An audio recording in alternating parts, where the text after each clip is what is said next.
You're watching Access Minnesota. For many years, the women's rowing team at the University of Minnesota practiced on the Mississippi River in the cool days of autumn. It wasn't very comfortable because the team had no place to stow its gear or even escape the fall chill. Today, the rowers have a first-class facility. Access Minnesota's Leslie Knight joined the team for a practice on the Mississippi River. Hi, this is Leslie Knight here at the University of Minnesota Boathouse, where the varsity women's rowing team is getting ready to start their 2009 season. Junior rower Kate Liddell describes the recruiting process that led her to the University of Minnesota. And I just started getting calls from them as soon as you could call. Sure. And they would call like every month when they could, and it just kind of slowly happened, and they'd tell me what forms to fill out, and I just kind of did it not expecting much, and then did my visits, and I really liked it here, and I would have gone here without rowing, but it just really helped make it a good and comfortable place to have rowing. And not all rowers are recruited out of high school like Liddell. Assistant coach Wendy Weishart describes the recruiting process of a walk-on. Right, we recruit walk-on athletes who have been, played sports in high school but maybe haven't rowed.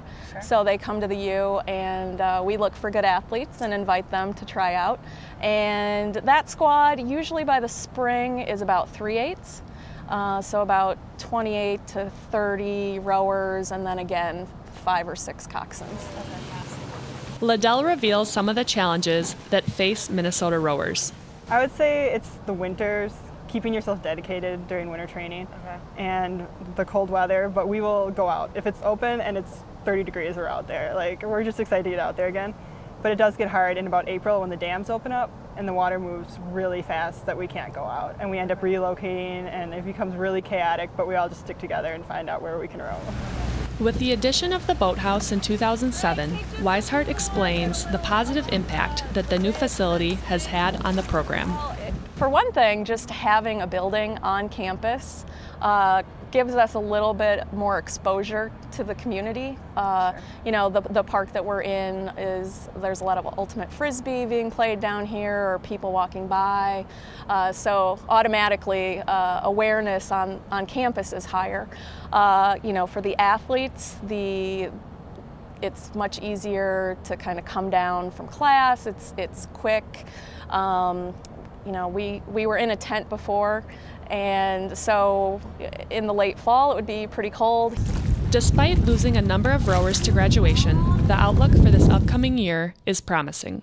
I think this year is just going to be a really good year to build the team back together, because we had a lot of girls graduate, but we have a really good set of novices coming into varsity. I'm really excited to start working with them and just building together a really strong team for the next few years.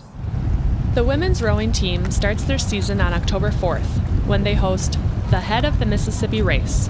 For Access Minnesota, I'm Leslie Knight.